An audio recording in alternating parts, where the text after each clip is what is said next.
lovely people. One of the perks of being an art major is that I get to take a lot of art history classes, which means I get to learn about a lot of really cool artists that I wouldn't have known about otherwise. So, in no particular order...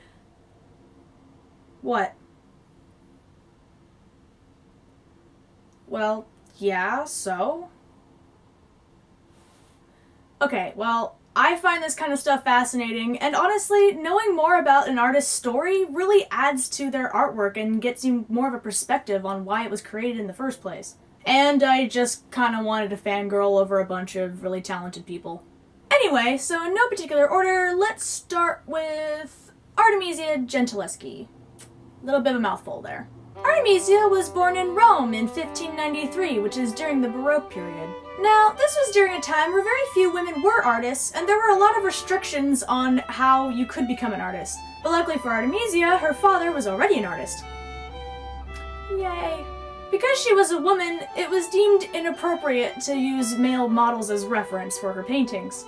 However, this also means that male artists weren't allowed to look at nude females for reference. You ever see those really bad animes where the boobs are about halfway down the chest and they're like ginormous and they just look like globes that have been stuck on?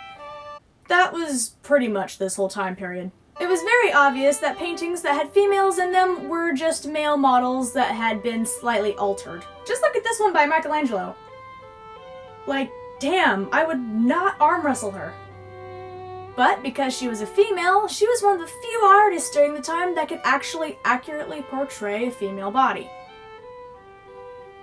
During this time, the story from the Apocrypha of Judith slaying Holofernes was a very popular one, and it was painted by many, many people. Fun fact, this painting by Artemisia actually is considered to have the most accurate blood spray out of all of them, and there were a lot of them. That was a fun fact. Lucy? But I mean, just look at the atmosphere she creates.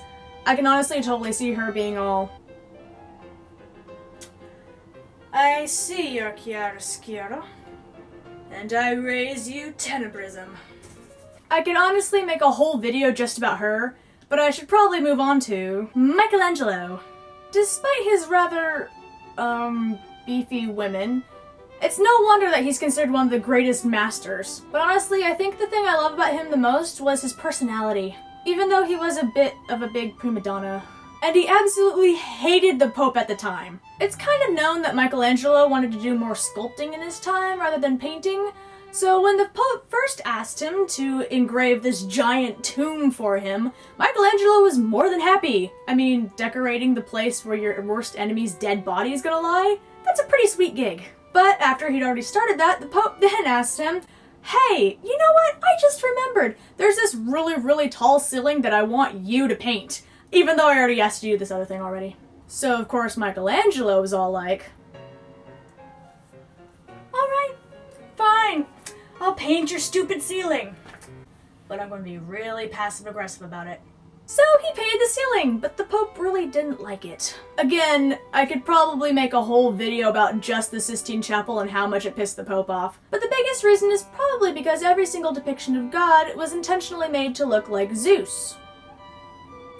And of course, mixing the religions is a big no-no. Michelangelo also carved the Pieta. He once overheard someone talking about who the sculptor was, but they said it was somebody else and that it couldn't possibly have been Michelangelo. So, since he's such a hothead, he went in and carved onto the sash across Mary's chest, basically saying, Michelangelo made this. Later, Michelangelo said that he really regretted doing that, but by then it was already set in stone. Oh, come on, that was funny. While we're still on the subject of sculpting, let's take a look at Gian Lorenzo Bernini. Again, a bit of a prima donna, but his work was so amazing, I'll let it slide just this once. He had already received recognition by the age of 8. When I was 8, I was probably still drawing like this. But, oh, he could sculpt marble to look like flesh. And look at the expression on his figures. He literally burned himself while looking in a mirror in order to get this expression right. He's either really dedicated or really crazy. But probably both. Next, there's Elizabeth Vigee-Lebrun. She lived in France about 2 centuries after Artemisia's time, and yet women artists still weren't really that common of a thing. Which is why it's even more impressive that she was one of the main portraitists for Marie Antoinette. Yes, the one with the big hair that wanted people to eat cake. Funny story, both this painting and this painting were shown at the same time. The first one was commissioned by Marie herself to be portrayed as not only royalty, but also as a caring mother, in an attempt to gain sympathy from the public that absolutely hated her. Surprise, surprise! The public absolutely hated it.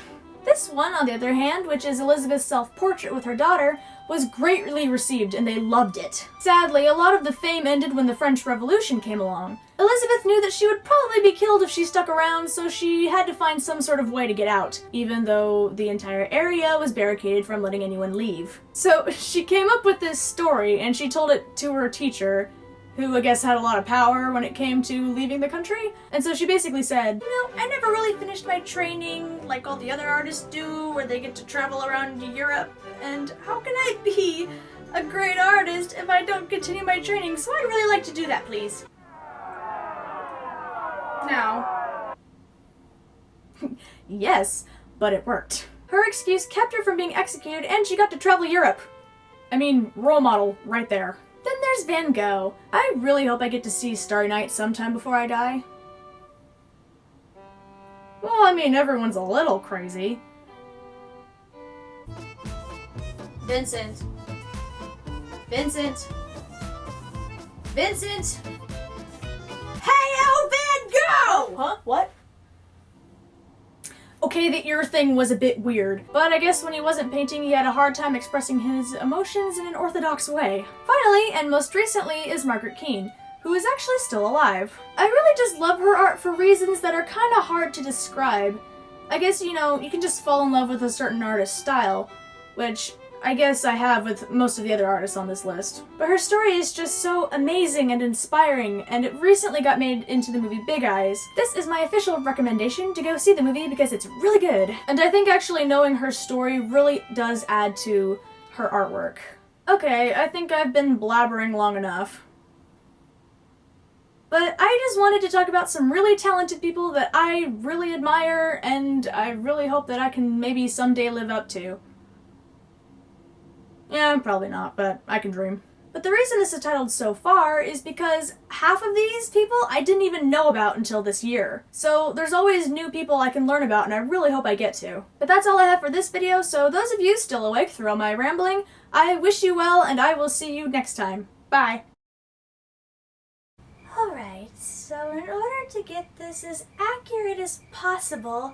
Don't even think about it. Oh.